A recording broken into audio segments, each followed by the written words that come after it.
Hey everyone, and welcome to the Leighton Vans couch. Now, we've got Mr. Walker from Flat Out Media sat at the side of me. He's, for once, in front of the camera rather than behind it. Yeah, you've done very well to get me sat on this couch. I bought a camera and became a videographer for that one reason, to stay away from being in front of the camera. So, yeah. So, Adam's been with us now for, well, you started about the same time as I started, so that's coming up for 8 years? Yeah, I'd say about 7 years. Yeah, I met Mike on a business trip out to Germany. I was heading out there to do some other bits, and Mike happened to be on the same trip, and so the rest is history then. Mega. So I've known Adam, say, 7-8 years now, and he's been doing content creation for us for all those amounts of years, and we've had some really good trips around Europe and around this country filming and showing you guys how good and how versatile these vans are. So the reason we've got Adam in front of the camera rather than behind it today is that this van over our shoulder is the Flat Out Media crew bus, isn't it? Yep, that's the latest one, yeah. This is the latest crew bus.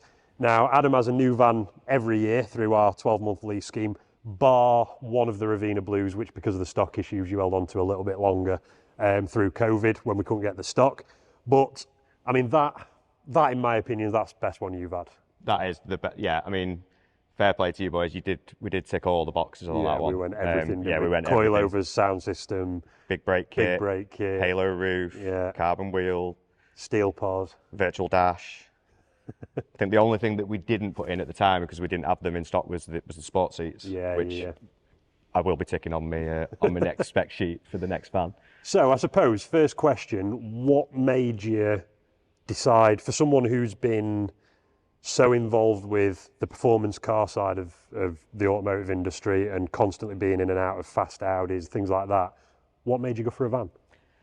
Well, like I said, I met Mike on a business trip and I'd never had a van before and I'd never even considered a van. We'd had Audi estates, we'd had Golf Rs, I've had all things like Corrados, big Volkswagen Audi enthusiast.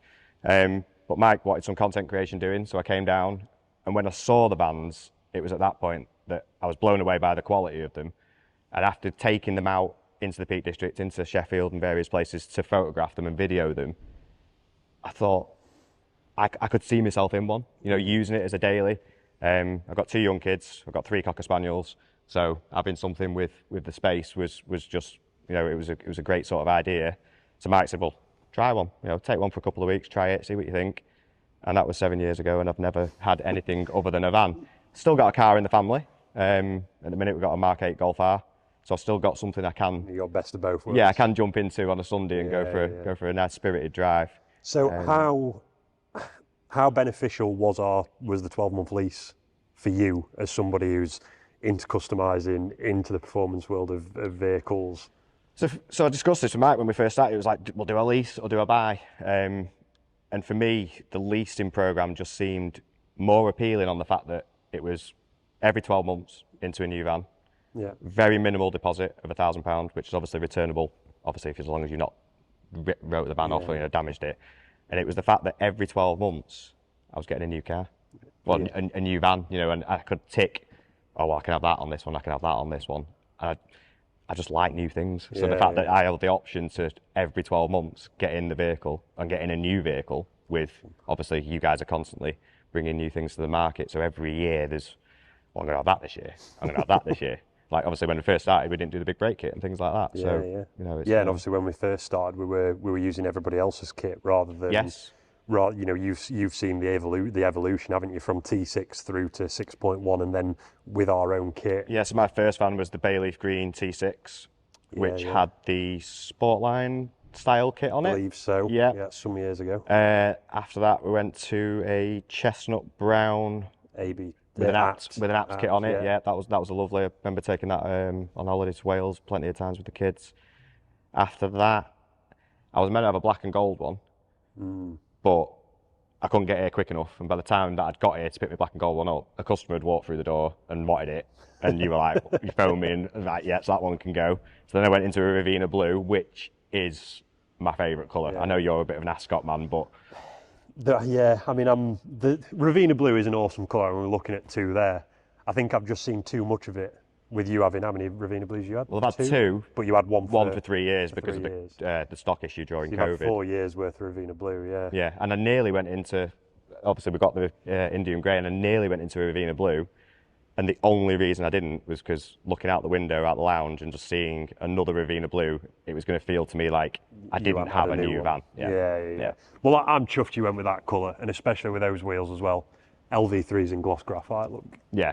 Well, I think they're the best wheels to see the big brake kit. Yeah, definitely. Yeah. So, primarily that's your crew bus. I use that every day. Every single day. It's full to the hilt of camera gear. Yep. You've got the opportunity to sleep on the bed if you want, if So you're out on a long shoot. the steel pod's installed, which is a great bit of kit. How handy is it for your business having that van?